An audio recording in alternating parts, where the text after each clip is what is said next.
Muito antes de o Brasil se chamar Brasil, e muito antes das caravelas portuguesas riscarem o mar como dentes brancos sobre o Atlântico, existia nas matas profundas um povo que dizia ouvir o próprio tempo. Os velhos pajés da aldeia Araticum ensinavam que o mundo era feito de camadas invisíveis, o passado dormia debaixo da terra e o futuro cantava entre as estrelas. E havia certos homens capazes de escutar ambos. Entre eles nasceu Arani. Diziam que, quando criança, ele desapareceu durante 3 dias na mata fechada. Os guerreiros o procuraram perto dos rios, nas cavernas, entre as figueiras gigantes, mas nada encontraram. Na terceira noite, ele voltou sozinho. Trazia os olhos diferentes. Velhos demais para o menino. Quando perguntavam onde estivera, ele respondia apenas: caminhei por dias que ainda não nasceram. Os anos passaram. Arani cresceu silencioso, observando os céus e recolhendo coisas estranhas encontradas na floresta. Pedras magnéticas caídas do céu, cristais enterrados em cavernas, cipós que brilhavam sob a lua. Enquanto os outros aprendiam caça e guerra, ele aprendia os segredos do trovão, do fogo e das estrelas. Os pajés começaram a temê-lo. Certa noite, durante um eclipse vermelho, Arani teve uma visão. Viu enormes árvores caindo. Viu homens cobertos de ferro trazendo cruzes e doenças. Viu rios tingidos de sangue indígena. Viu cidades de pedra crescendo sobre os ossos dos povos antigos. E viu fogo. Fogo consumindo a mata infinita. Na manhã seguinte, Arani anunciou: homens brancos atravessam o grande mar. Eles chegarão para tomar esta terra. E com essa visão de caos e destruição de sua cultura e do seu povo, que se iniciou a jornada do índio, que impediria a colonização do Brasil pelos portugueses, através de uma ferramenta que ninguém poderia jamais imaginar. Nas profundezas da Mata Amazônica existia uma árvore lendária chamada Jaci-Uaru, a árvore que sonha. Seu interior continha uma seiva prateada que, segundo os antigos, escorria diretamente do céu noturno. Arani misturou aquela seiva com mercúrio retirado de pedras negras, pó de ossos de peixe elétrico e fragmentos de meteoritos. Durante 7 luas, ele trabalhou sozinho, esculpindo, amarrando cipós, erguendo rodas feitas de madeira sagrada, construindo algo que nenhum homem jamais imaginara. Uma máquina.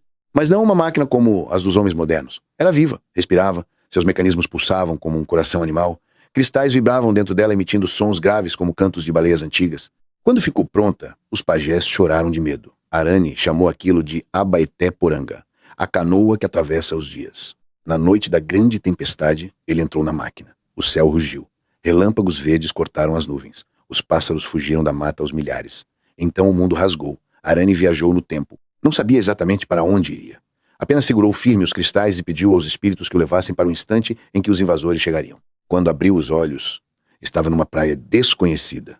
O mar estava coberto por velas. As caravelas portuguesas haviam acabado de surgir no horizonte. Era abril de 1500. Arani observou os homens de longe. Viu os soldados apontando para a mata. Viu o padre segurando cruzes. Viu a fome nos olhos deles. Mas também percebeu outra coisa: medo. Os portugueses tinham pavor do desconhecido. Então Arani decidiu transformar a própria floresta numa arma. Durante semanas, ele caminhou entre aldeias, espalhando avisos. Convenceu tribos rivais a se unirem. Tupinambás, tupiniquins, potiguaras e aimorés fizeram algo impensável. Lutaram juntos. Mas não apenas com arcos e lanças. Arani usou o conhecimento do futuro. Criou armadilhas usando pólvora roubada das caravelas. Ensinou estratégias de emboscada antes inexistentes. Produziu fumaças alucinógenas usando ervas da floresta. Espalhou sons aterrorizantes pela mata usando grandes tubos de bambu que imitavam rugidos monstruosos.